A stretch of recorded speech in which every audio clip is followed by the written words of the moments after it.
Under our two processes for determining free and reduced meal eligibility, Jenna just covered before lunch the direct certification system. Now we're going to go over the second way that students can qualify for free and reduced price meals, and that is with a free and reduced priced meal application. With an application, households can qualify for free or reduced price meals by income eligibility, so based on their household size and income, or they can also qualify for free or reduced price meals through categorical eligibility, or free meals through categorical eligibility. So that would be foster, homeless, migrant, runaway, SNAP, TANF, and FDPIR. Now, these would be for those students or households who get benefits, but for some reason or another have not shown up on your direct certification list. They can go ahead and fill out an application and still be eligible for free meals based on those categorical eligibility designations. Next slide.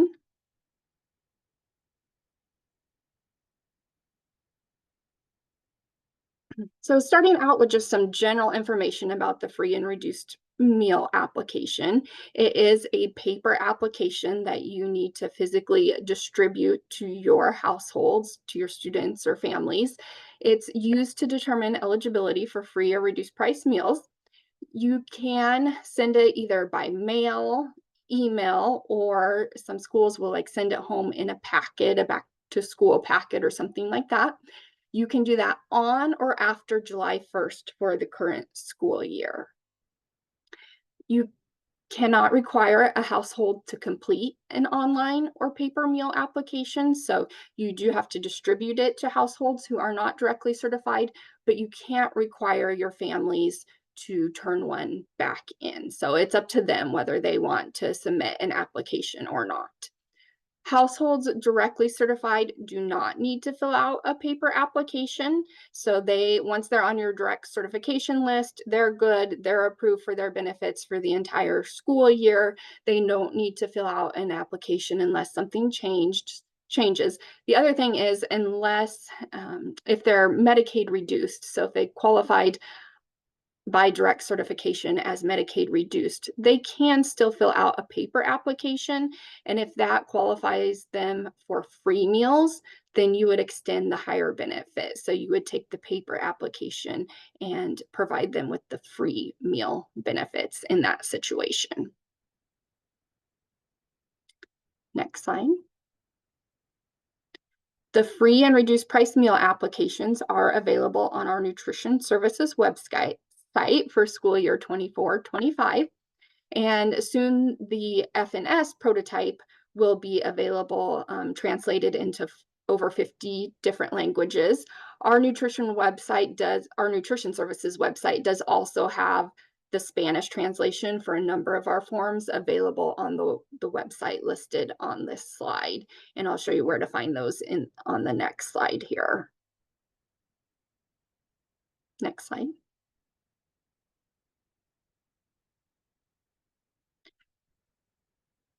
The forms are listed on or contained on our website. They are also in your handout packet. So if you're following along in the PDF that we sent you, these handouts start around page 80 of your handouts. To find the 2024-25 meal application, its accompanying household letter with instructions and the other attachments that you're going to need for school year 24-25. You can find those on our nutrition services website that Sean showed you earlier. To find these forms on our website, you'll want to go to the school meals program on the left-hand side, the top left-hand side, and then go down and click on forms and resources. Once you get to forms and resources, you can then find them by clicking on application income eligibility, and that'll take you to all the attachments that you need. They are Word versions of these forms. They're available in Word so that you can insert your school's information. You'll need to insert, where you want the application to be returned to and who, dates, and other pertinent information. So a screenshot of where to find these forms is also included in your handout packet. So later today, if you forget where we said these are, you can refer to that handout. Since we have made these slides, our website has been updated. So now all of the current 24-25 income eligibility forms are posted to the website. So you can go there and download those as well. Next slide. So if a student does not appear on the direct certification list, households have to be given the following attachments. So we label them as attachments with titles. So households need to be given the letter to households with instructions, and that's called attachment B. You also need to provide them with the household meal application, which is attachment C. The other forms that you can include, they're optional, but if you want to include them, there is one attachment E for self-employed individuals. There's an attachment L for sharing of information between programs. And then attachment L1 is for sharing information with Medicaid or SHIP, which is a children's health insurance program. These forms are updated annually, so please to make sure that you're using the most current version, the 24-25 version. You're allowed, like I said, to add your school contact information and fill in any of the fillable portions of the forms. We just ask that you don't edit the actual content of the forms, so don't change, what the form says. Once again, handouts, hard copies of these forms can be found in your handout packet. And I know that we have, I think, a school in here, at least one operating CEP, it sounds like. So schools opting into the community eligibility provision, unless it's your base year, you do not need to distribute meal applications, but the NDE, our office will provide a template alternative income form to be used by CEP schools. So that will be coming later on from our office or from Katie.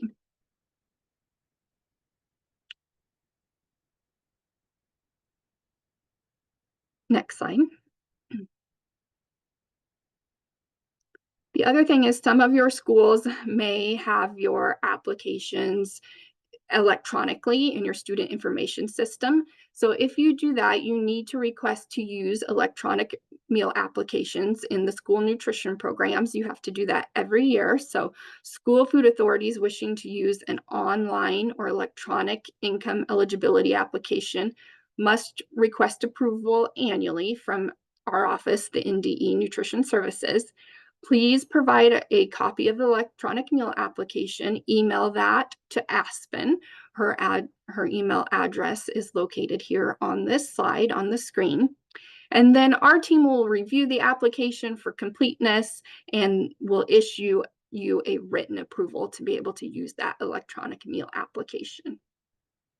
The other thing to know about electronic meal applications is if you have an online application as an option, that's great, but you must also have the option of allowing the household or the family to complete a paper application. So if they can't access the online application for whatever reason, they don't have a computer, they don't have internet access, they also need to be able to fill out a paper application. Next slide. When you get the income applications back, the free and reduced price meal applications back, the first thing you should do is date stamp the application when you receive it. And that's because this date can be used as the date eligibility can be extended. So, if you're busy, once school starts, you date stamp it, you have 10 operating days to process the application. So it must be processed within 10 operating days of receiving the application when school is in session. But if you've date stamped it, you can start their eligibility, once you've made that determination, the day that you date stamped it. The application, when you receive it, it must be approved based on the information the household submits. If there is any missing or vague information, you do need to follow up on that. So if it's the application's not complete, or you're not sure, what a number is, or how often the income's received or something like that, you do need to follow up on that and then document on the application the info that you received with the date and who received that. Next slide.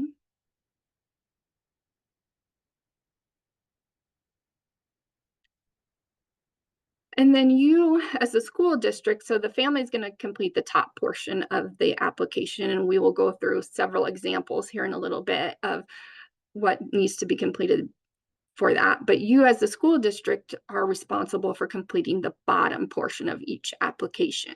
So the school official responsible for determining children's eligibility for free and reduced price benefits is called the determining official. And you'll see at the bottom there's a place for the determining official to sign and date each application when the eligibility determination is made. So after you've reviewed it, you've determined either they qualify for free meals, they qualify for reduced meals, or maybe they don't qualify at all. So that would be a denied application. You would sign and date the date that you made that approval. Now, once again, remember you have to do that within 10 operating days of receiving the application. And the other thing is you make sure that the date includes the month, day, and year. If you don't date stamp that application, then the date that you approve it is going to be the date that the eligibility can be extended. So make sure that you have the month, day, and year, and that would be important for an administrative review to have that information on your application. Next slide.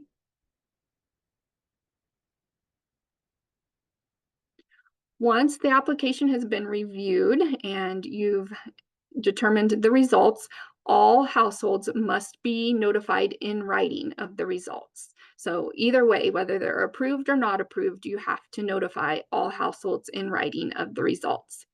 To do this, you're going to use attachment D. That's located in your handout packet as well. This is called the notice of approval or denial letter for all students. And you can use this, like Jenna said before in the DC section, you can use this to notify households who applied either through the direct certification or households who have applied using a meal application. So it's the same form, no matter how they were eligible. You'll still use the same form to notify families. An example of attachment D is shown on the right hand of the screen there. And like I said, there's also one in your handout packet. And be sure that you retain copies of these letters on site. So you fill them out, you put in the date, the children's names, your schools, the parents' names and addresses, and mark it, how they were approved. And then you'll want to keep a copy of this on site. We will ask to see those during an administrative review. So either a hard copy, or if you scan them and save them on your computer, however you do that, we would want to see a copy of this letter when we come for an administrative review for each family that submitted an application or was directly certified. Next slide. So we already kind of talked about this, but how households qualify for free or reduced priced meals with an application. One, they can be free or reduced based on income eligibility. So they're going to submit their household application listing all household members and the income that's received from each of those household members. Or two, they're going to be free based on categorical eligibility for those that are not directly certified. So maybe the household submits an application for a foster child. They could submit a household application with a SNAP, TANF, or FDPIR number, or they can submit a household application for homeless, migrant, or runaway. And those would all be categorically eligible for free meals. Next slide. The next slide shows what information is required on the free and reduced price meal application in order for it to be considered to complete. So the application based on income, you can see, requires a lot more information from the household. It asks for the last four digits of the Social Security number of the signing adult, or there is a box for the applicant to check the box indicating he or she does not have a Social Security number, and that's okay. You can still approve it based on that. They have to list their current household income, the source of that income, and frequency of the income, all household members, including the child, and the signature of the adult who's completing the application. The application for categorical eligibility requires a little bit less information. So applications submitted for children who are categorically eligible based on receipt of the household of SNAP, TANF, or FDPRR benefits only need to list the children they are applying for, provide a case number or indication of status, and sign the application. So all children in the household are eligible for free meals if they receive SNAP, TANF, or FDPIR. If they are foster children, homeless, migrant, or runaway, then that designation, that categorical eligibility stays with that child. And we'll go through some examples of that.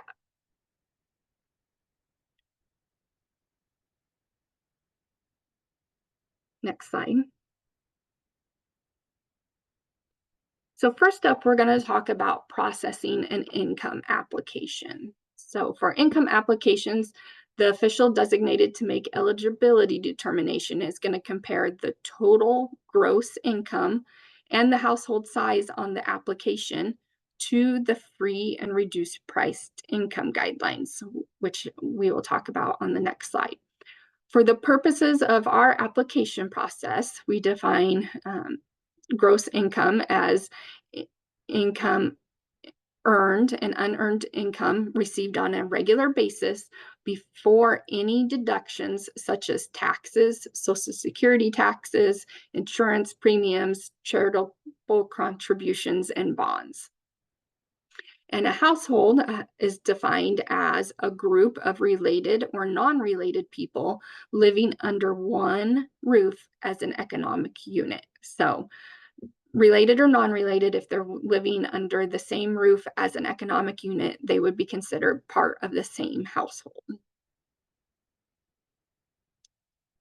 Next slide.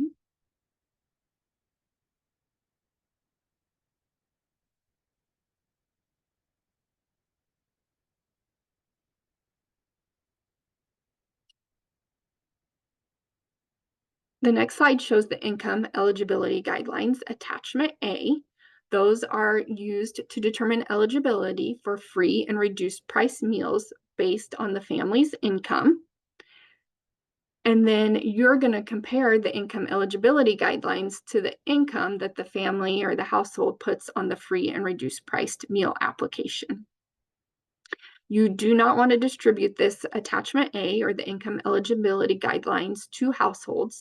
So don't distribute that as part of your packet to households. You'll only want to distribute to them the letter to the households and the income application, and then those optional forms if you choose to submit or to send those as well. But do not send income eligibility guidelines attachment A to the families.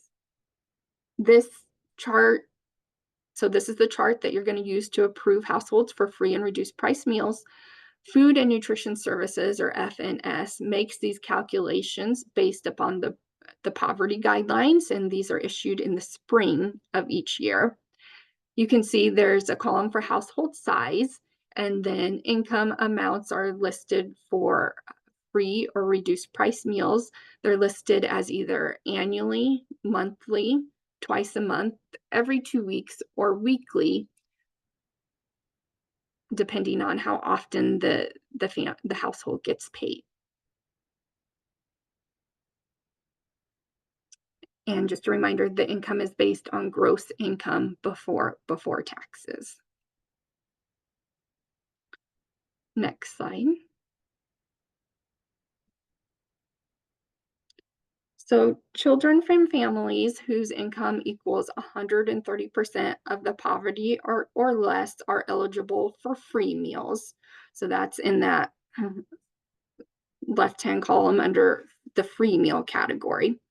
Children from families whose income is more than 130% and no more than 185% of the poverty level are eligible for reduced price meals. So if they fall in that category, they qualify for reduced price meals on the income eligibility guideline chart, attachment A. And then children from families whose household income is above 185% of the poverty level pay full price for their meals. So they are the ones who are going to be paying your paid price or your paid student price for their meals. And that's also true if they do not submit an application or appear on the direct certification list, then they would have a paid status.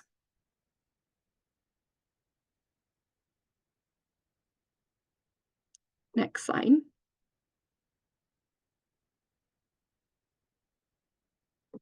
So next we're going to go through some examples of processing an income application. The next examples can be found in your handout packet, so you can follow along with the handouts. And then it would be helpful if you also have out your attachment A, the income guidelines, which is also in your handout packet. Our first example involves an income application in which a single frequency of pay has been reported. When reviewing applications, you need to make sure that all sections of the application are completed properly and all information is included before the application can be approved. A complete income application includes the student names, the names of all household members, and the current income for each person listed. Okay. In order for the application to be complete, it also needs to include the signature of an adult and the last 4 digits of a social security number or the box checked for no social security number. So if you take a look at our example, the children's names have been listed at the top of the application as outlined in the red colored box. In part 3, the household members have been listed in the yellow box and the total household count reported as 5. Income has been listed for John Wright and Mary Wright in the green box. And then part 3 instructs the families to report total household gross income, which is income before taxes. And Mary has signed the application as shown in the blue box and has listed the last 4 digits of her social security in the orange box. In the top right corner, the school's date stamped the application, the date that the application was received. So this would be a complete application for a family reporting a single frequency of income. They've both reported their income as monthly, so $1,500 a month and $1,000 per month. So going to the next slide.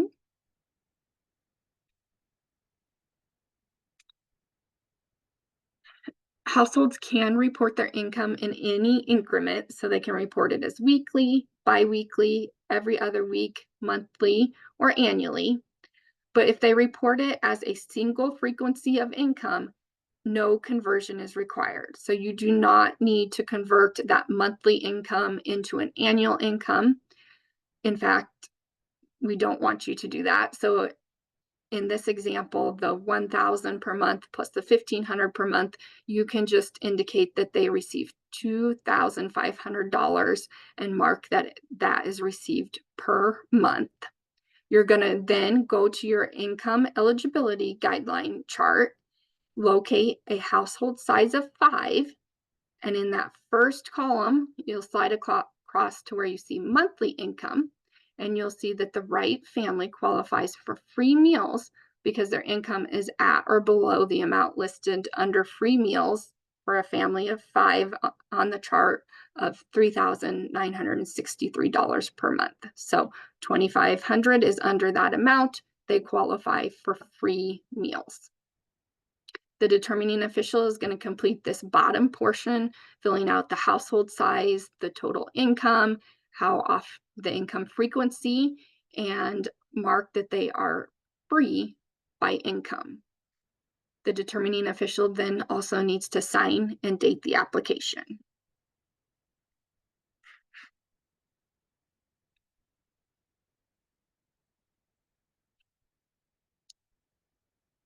Next slide.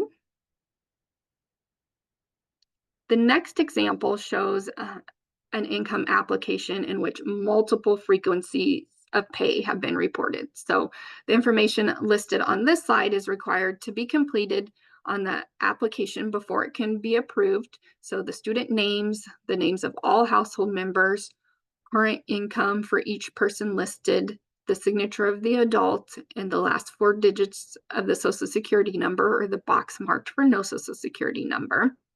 We can see in this example, the children have been listed at the top of the application in the red box. We have Jane Smith and Michael Smith. And then in part 3, all household members have been listed there. We have 4 household members with a total number of household members listed as 4. In the green box, Mary Smith reports $1,200 per month. And then she also earns $100 per week at a second job. George Smith has reported that he earns $10,000 per year. The adult, George Smith, has signed the application and reported the last 4 digits of the Social Security number.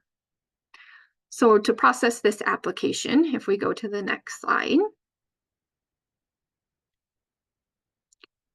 since the income was reported in multiple frequencies, they didn't report it all as monthly or all as annually, we do need to convert those incomes into an annual amount.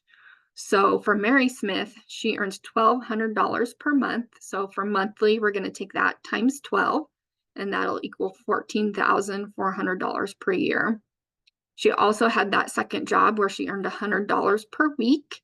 For weekly income, you're going to take that times 52 to get the annual income. So 100 times 52 gives you $5,200 per year. And then George Smith, his was already reported as annually, so his was $10,000 per year. So that's already an annual income. You then add all of those up to get your total annual income of $29,600. I have listed on this slide how to convert to annual income depending on the frequency, either monthly, weekly, every 2 weeks, or twice per month. It's also on the income eligibility guidelines and on the bottom portion of the application. So there's several places where you can find that information of how to complete that to an annual income. Next slide. So if you go back to your income eligibility guideline chart, attachment A, and you drop down to a household size of 4, we see an annual income of $29,600 for this household qualifies them for free meals because it's less than the $40,560 of annual income that you can make to qualify for free meals. So it's less than the $40,560, they qualify for free meals. The determining official here has filled out the bottom portion of this application, the household size, they've marked as 4. You would report the total income as annual and mark that at per year, and then mark them free based on income. And just to point out, in that red box there, that is where those annual income conversions are. So weekly times 52, every 2 weeks times 26, twice a month times 24, and monthly times 12. Next slide.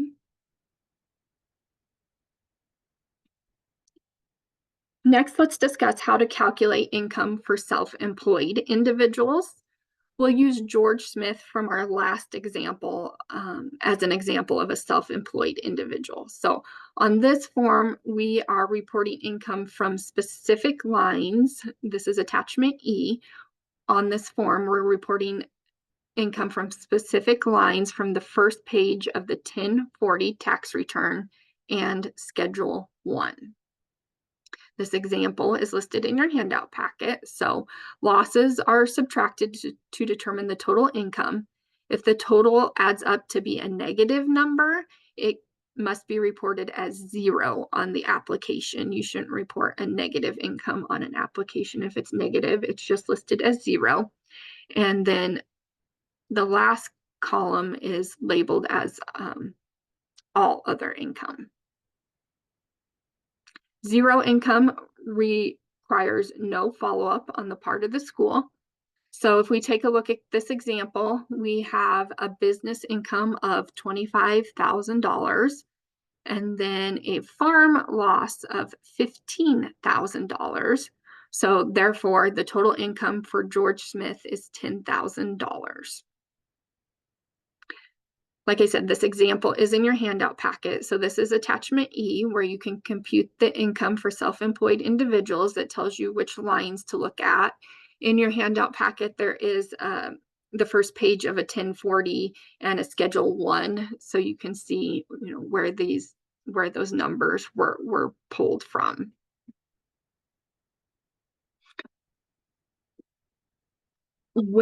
Just a note, when reviewing a tax return, income reported under wages, salaries, and tips or adjusted gross income cannot be used to determine the household's income.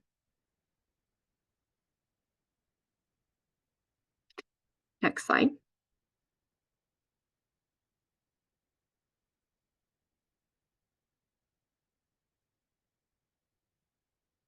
The next example is an application with no income.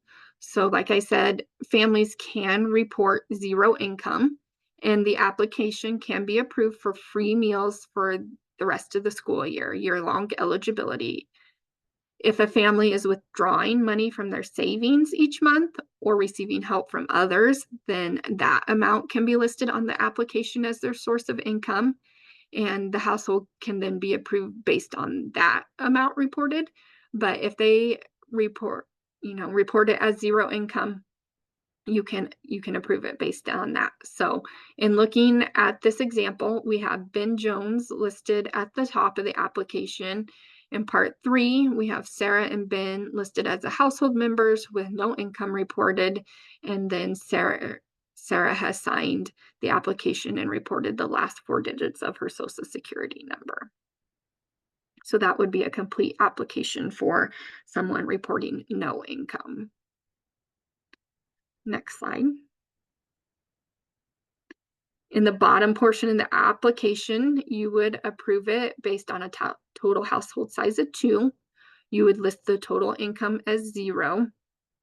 And then Ben qualifies for free meals based on household size and income. So free based on income. No additional follow-ups required.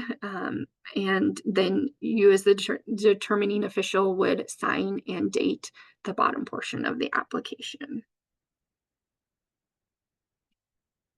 Next slide. Up next, we're going to go through some examples for approving categorical applications. So the applications based on categorical eligibility, once again, require a little bit less information. You just need the child's name, the case number or indication of status, and then the signature of the adult household member.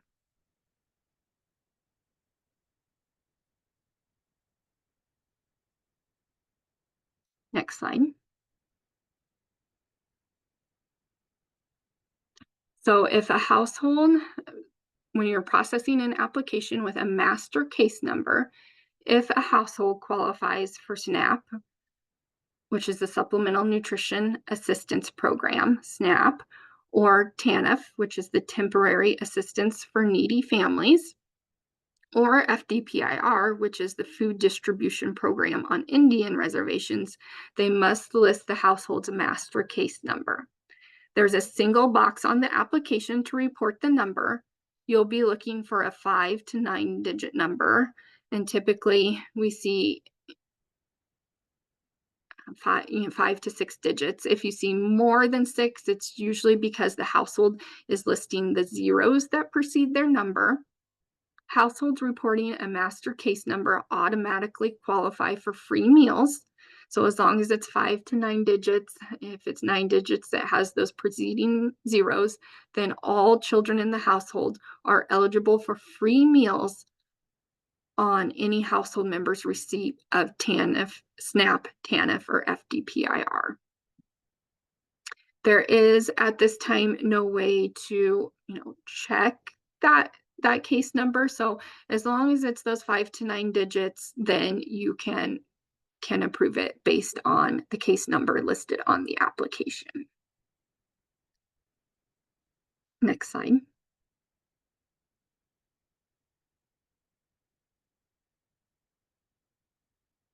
So this example shows how to process or complete an application with a master case number. A complete application with a master case number will include the student's name, the household's master case number for SNAP, TANF, or FDPIR, and a signature of an adult. If we look at this example, we have Justin Brown listed at the top in the red box. In part 2, the master case number has been entered in the yellow box. And then in part 4, Sue Brown has signed the application as shown in the blue box. She's not required to list the last 4 digits of her Social Security number.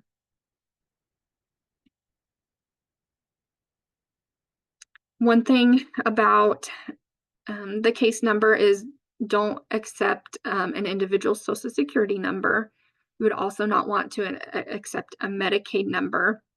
Remember that the only way a households are approved for benefits with Medicaid is through the direct certification list. So if they say they get Medicaid and they're listing their Medicaid number or their Medicaid master case number, that would not qualify them for free or reduced price meals based on an application, based on a paper application. They can only qualify based on direct certification. Also, do not accept an EBT number, which stands for Electronic Benefits Transfer, and this is the card used to purchase food for SNAP. If any of those 3 numbers are reported as a master case number, you wouldn't want to approve it because that would be an error on the administrative review. So just make sure it's that 5 to 9 digit number. And now that we do have direct certification, the number of applications that you're probably going to receive with a master case number has really been reduced. However, it does happen, and it is okay to go ahead and approve these applications, even if they're not on your direct certification list. So you probably won't get very many of these, if any, if you're a smaller school, maybe none at all. But if you do, it is okay to approve them based on that master case number. Next slide.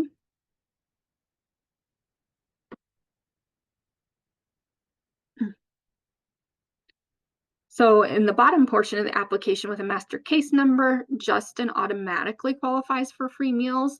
So you would mark the box for free and then categorically eligible, and then mark the box for SNAP, TANF, and FDPIR.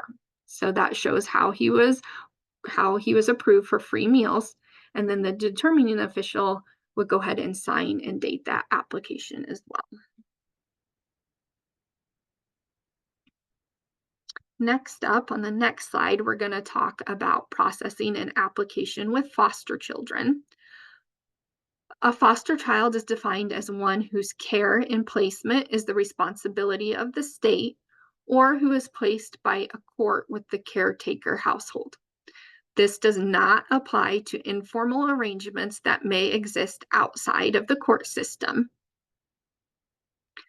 So when processing an application for foster children, keep in mind that foster children automatically qualify for free meals with no additional documentation required to confirm their eligibility.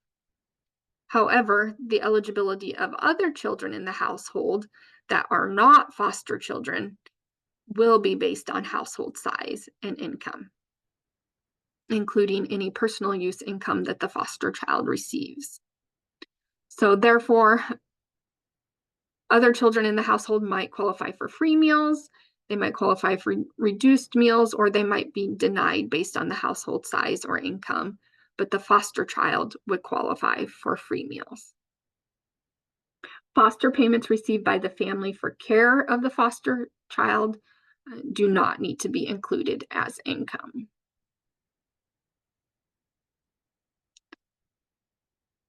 Next slide.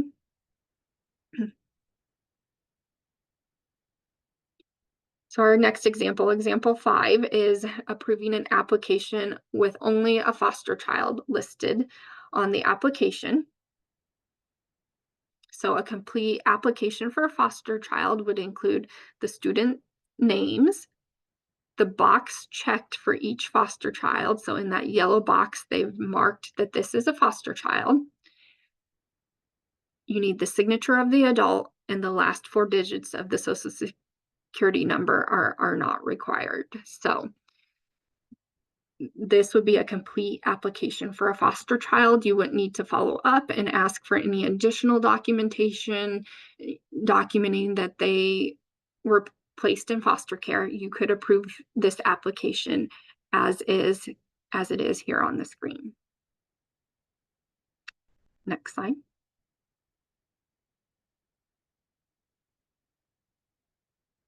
So with this application, Jesse, the foster child, automatically qualifies for free meals. You're going to mark free, and then you would mark categorically eligible and mark the box for foster child. And then the determining official would sign and date that application. Next slide.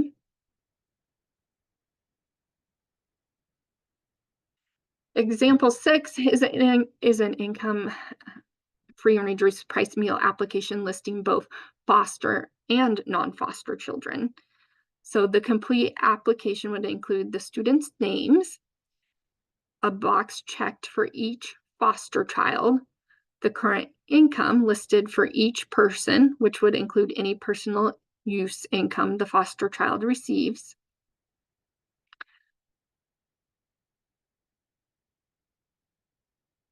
and just as a reminder, that personal use income is not payment a household receives for care of the child. A complete application also requires the signature of the adult and the last 4 digits of the Social Security number or the no Social Security number box checked. Once again, foster children automatically qualify for those free meals.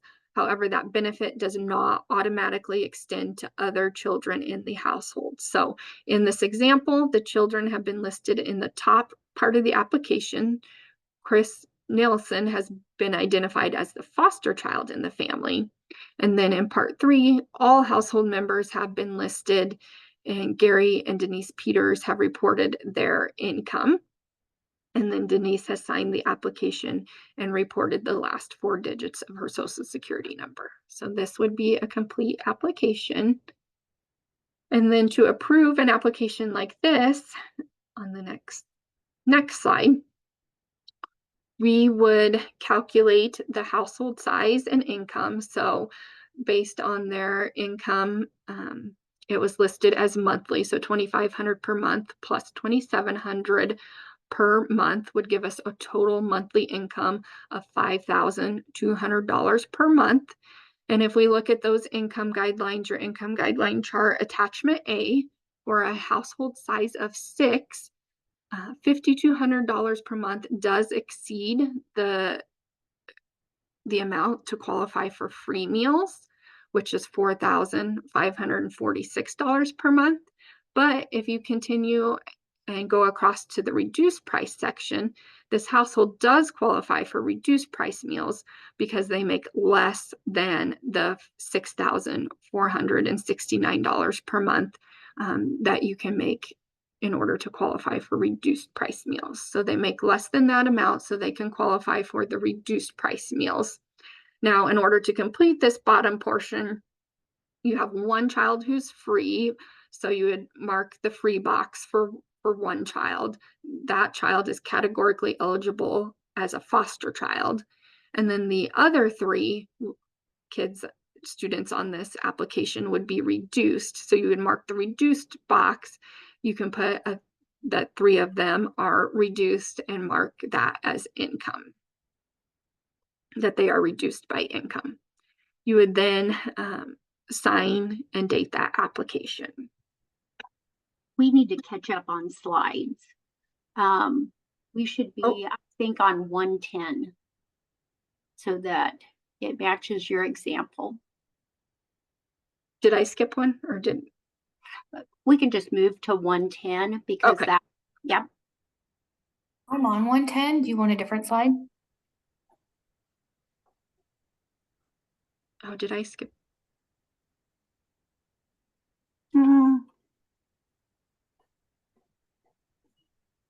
You are. Yeah, did I skip one maybe? Yeah, 111 is the example you just gave about the monthly income, and then 112 was the example of the child qualifying for foster, and then the other three children being reduced.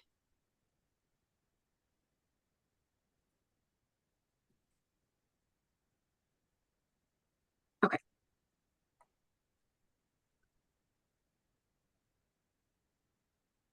Allie, do you want to go to 112? Do you want me to go back and go through 6 and 7, or just? Yeah, let's just keep moving forward. Okay. I think Okay. right here's where we have the slide. Okay. Can we start again with slide 111? Sure. Yeah. So back up one, Allie. Okay.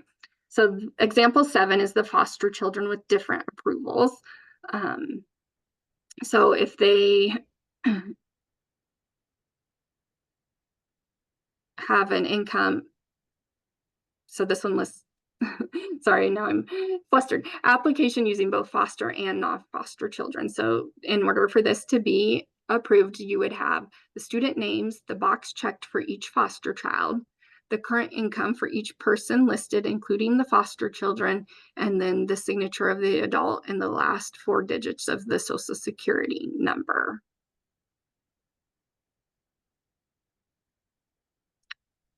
And then, yeah, slide 112 is the example that I just went through. So if their household size is 6 and they have a total monthly income of $5,200 per month, if you look at the income guideline chart for a household of 6, the $5,200 per month does exceed the free meals, but which is $4,546 per month. So they're over the amount that you can make to qualify for free meals, but they are less than the amount that you can make to qualify for reduced meals.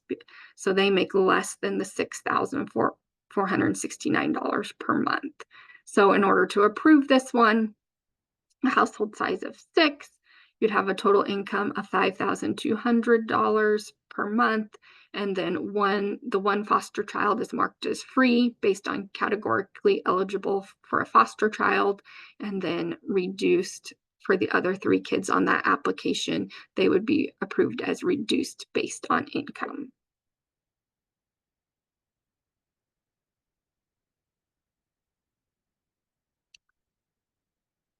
If you receive an application for a homeless migrant or runaway child, that approval process is very similar to the foster child examples we just went through, with one major difference. If you want to go to the next slide, Allie.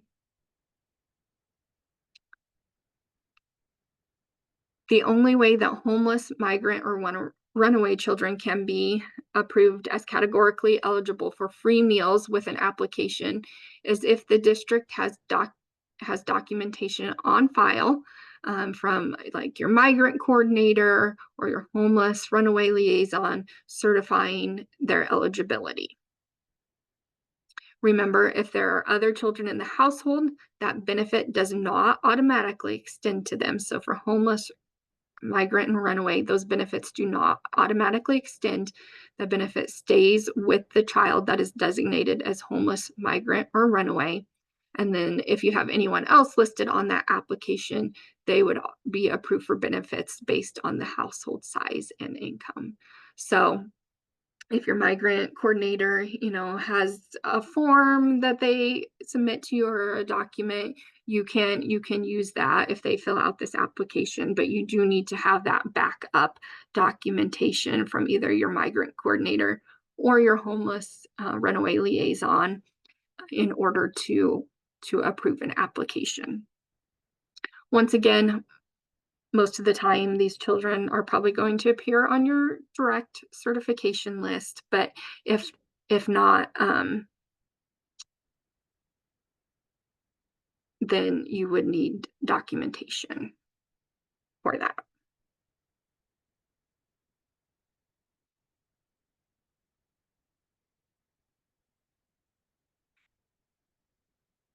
Next slide.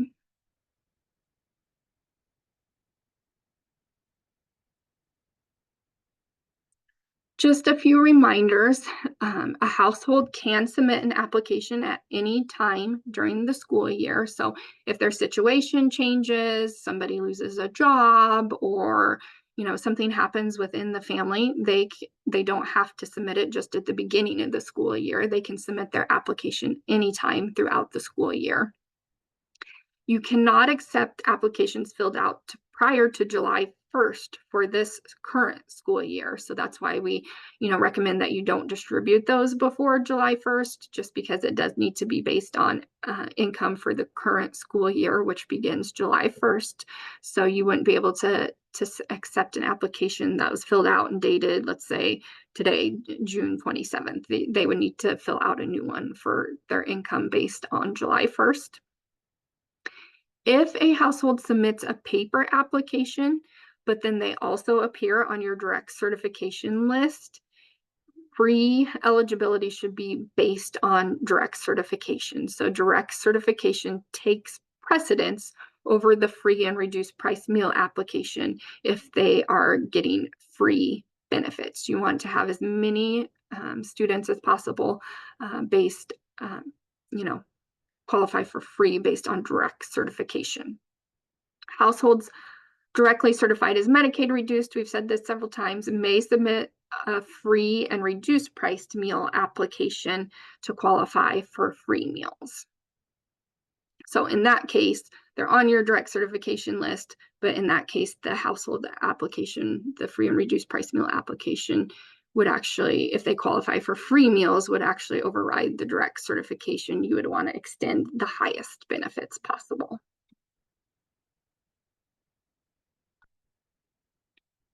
Next slide. A few more reminders. Applications can also be shared between school districts. If you receive an application from another school, it's your responsibility to ensure that the application has been correctly approved. We ask that you initial and a date that application once you've reviewed it.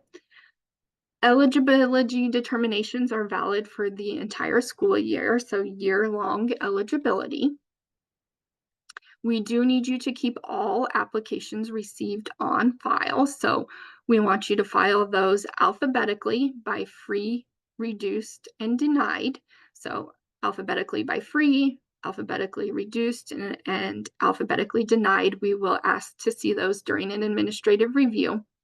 And then keep applications from directly certified households separate. So if they submitted an application, but they also appear on your direct certification list and they qualify for free meals, just file those separately or under a separate tab. That'll be important when we get to verification, which we're going to talk about coming up next. And then applications for households that have withdrawn from the district must have a withdrawal date recorded, and those should also be filed separately. So in that bottom right-hand corner of the application, there's a place where you can mark the date withdrawn from the school and document that on the application. Next slide.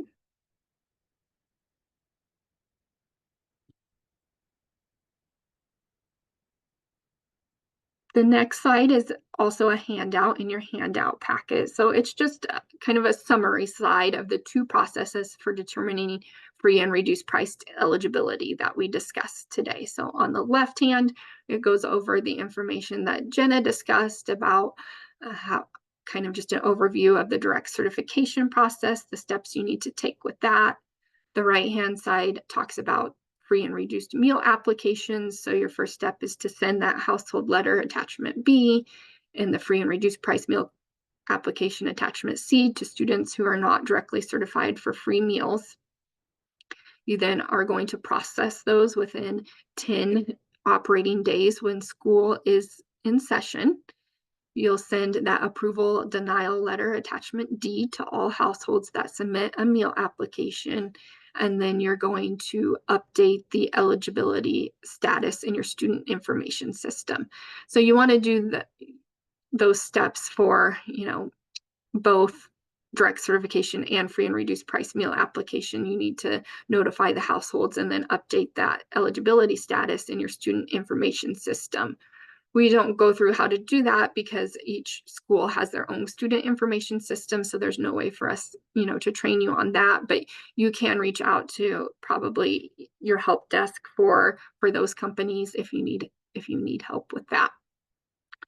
Remember that after your 30-day carryover ends, if you have not received either a paper application or if a student has not showed up on your direct certification list, so no new application, no designation on your direct certification list, then those students need to go to paid status. So make sure that also gets updated in your student information system after the carryover period ends.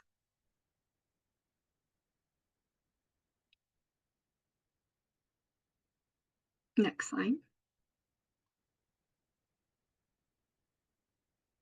If for some reason there is a change in benefits, you can use attachment D3, which is called the notice of change in benefits. So reason benefits may change, maybe a family provides new information that increases their benefits, or there maybe was an error in processing their application or extending direct certification benefits.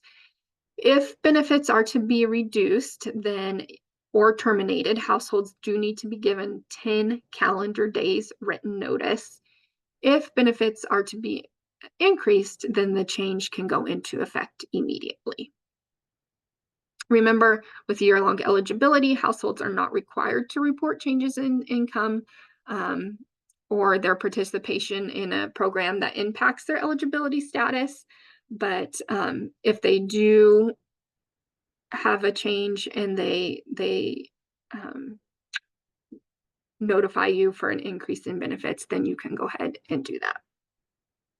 However, if you've made a processing error, then that's when you would have to notify the families that there was an error and that their eligibility status is changing. Next slide.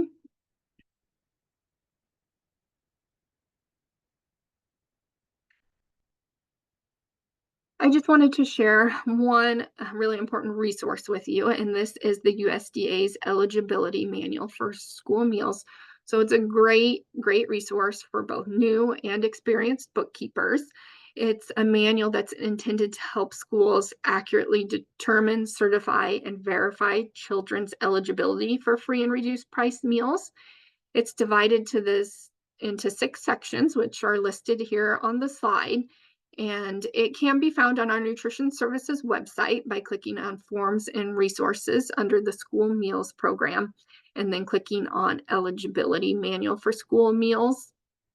We've also included a picture of the cover of the eligibility manual along with a direct link to the manual in your handout packet. You may note that the date is July 2017, and that is correct. That still is the most current version. So you can print the manual if you want, or you can download it to your computer and save it. I like to download it and save it, and then I can use, the find feature to search for a term in the manual I'm looking for. Of course, if you have questions about processing an application, you can also always reach out to any of the program specialists listed on your staff directory, and we're happy to help you as well. The eligibility manual is going to have a lot of good information in there, and that's probably where we're also going to go and look if you have a question or to cite something to send back to you as an answer. So it's a good place to start. If you go to the next slide, the eligibility manual, I was just going to show you a few things that you can find in there. So for example, this page goes over special situations for determining household composition. We can see it addresses adopted children, children residing in an institution or residential care facility, children away at school or attending college. Those are still considered a member of the household, and their income would have to be included on that application too. Then households with joint custody, but if both households apply, then the household with the greater benefit is the benefit level that is used. Next slide.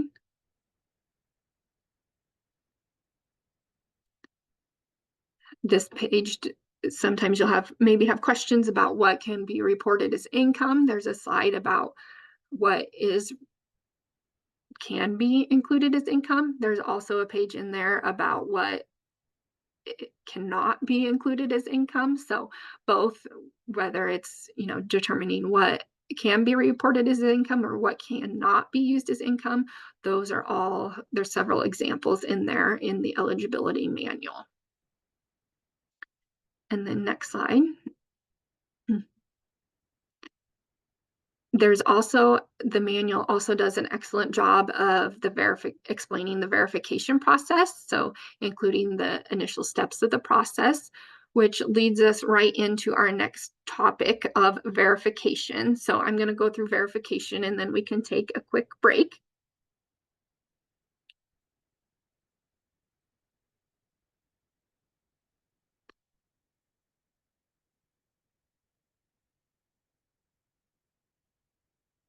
Next slide. So the process of verification is when you are going to confirm eligibility for free and reduced price meals for a certain percentage of applications that you received that school year. This process can begin anytime, but on or before October 1st of the current school year. When it's time to conduct verification this year, a good place for you to start would be to go to our website and under forms and resources, go to reviewing the basics of verification and how to complete a verification report on the Nutrition Services website. And like I said, that eligibility manual also has a whole section devoted to verification. You'll also receive an email with directions and more information from our office when it's time, to go through this process. So today we're going to go over it kind of briefly, just to kind of go over the steps of verification so you know what it is, but you will get a refresher, a reminder, and a lot more information about it when it gets closer to that October 1st date from our office. So on the next slide, there are two types of verification. If your school reported less than a 20% non-response rate for verification in school year 23-24, then your school is eligible to complete the alternate one verification method, and that's where you're going to randomly select 3% of your applications from your verification pool to verify. If you reported a non-response rate, meaning that last year when your school did verification, more than 20% of the households that they asked for information back from did not respond and did not submit any information, then if that happened in school year 23-24, more than 20% of the families households that you asked for information back from verification did not respond, then you're going to need to complete standard verification or error-prone verification. And that's where you're going to select 3% of your applications from your error-prone applications. And error-prone applications are applications that are within an annual income reported within $100 per month or $1,200 per year of the applicable income eligibility guidelines. So your school, your SFA, will be notified by us at NDE which verification method you're required to complete, along with the instructions for completing verification around the beginning of October.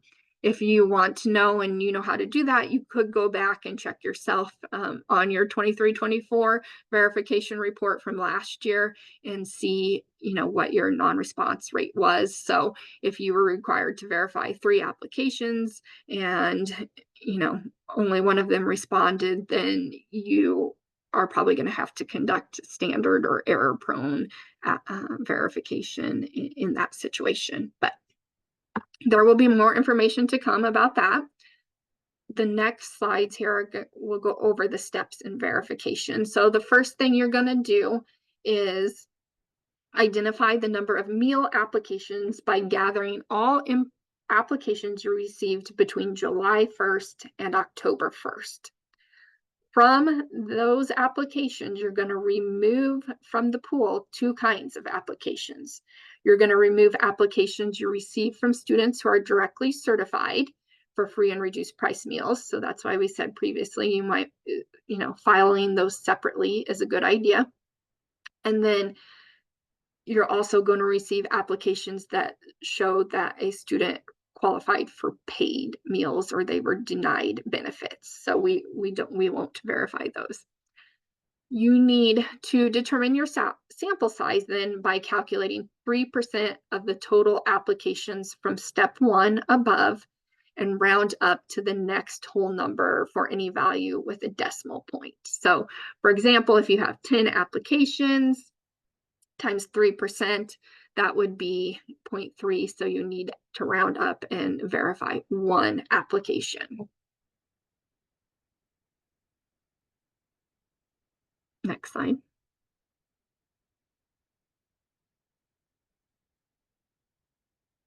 You'll complete the verification process by randomly selecting 3%, your 3% sample from all applications you've received as of October 1st. Or if you're completing standard verification, you'd have to select 3% from your error-prone applications. And then you'll want to, once you've selected that applications, you want to have your school's confirming official review and sign and date all selected applications to certify that the meal benefit on each application was determined correctly to begin with. So after you've selected your 3% applications, you need to have somebody other than the determining official. So the determining official determines the eligibility. The confirming official needs to be somebody other than the determining official. So somebody else. Look at that application, review the math, make sure that it was approved correctly to begin with. Then they are going to sign and date the date that they confirmed that application was approved correct.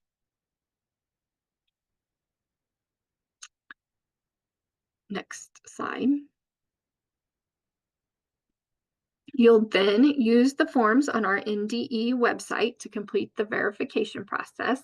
So there is a verification selection letter that you'll send to households to notify them that they've been selected for verification. That includes all the information for what they need to send back to you to verify the information. There's a results letter. So once you've verified the information they've submitted, you'll send them a results letter indicating if their benefits are staying the same or changing. There's instructions for submitting the online report in the CMP system. There's also the attachment H1, the verification civil rights summary report completed at the time of verification. And that one you just retain on site. You don't have to submit to us, but that's something you'll retain on site. And we would ask to see that during an administrative review. And then there is a verification tracker form, which is optional. If a family, you do have to try to contact them more than once, so to receive that information back, so that can just help you keep track of who you've contacted and when and how. These forms have not been updated on our website yet, but I imagine that they will be very soon. So when we send out the information about verification, all these forms that you can go and get to start your verification process will be updated to the website. They are also included in your handout packet. After you review the information that the family has submitted and you've verified the application, either that it's correct or that they're changing status, you would, oh, sorry, we're on slide 127. Yep, you'll sign the verified applications. So once you've verified that, you'll sign and date. The verifying official can be the same person as the determining official. Just the confirming official and determining official have to be two different. So if you've determined the eligibility, you can also be the verifying official as well. Make sure you keep all verification information on file with that application. So keep copies of everything that the family submits to you to prove that they did qualify for free meals, their pay stubs, or whatever it is that they submit. And keep those on file. We will ask to see that information during an administrative review. And then complete your verification report in CMP by November 15th. On the next slide, I'll show you how you can get to that. So in CNP, if you go under applications where you complete your application packet for the school year and those food safety inspections and those other reports that Sean went over for you to complete, there's also one called verification report. So if you click on verification report, it will go ahead and take you into that report. It's not open yet for this school year, but it will be when it's time to complete it. In your handout packet, there is also a sample verification report in your handout packet, just as an example for when that time comes around, you can look at it. But like I said, there will be more information about that coming later around the beginning of October when it's time for the verification process to begin and for you to start contacting families.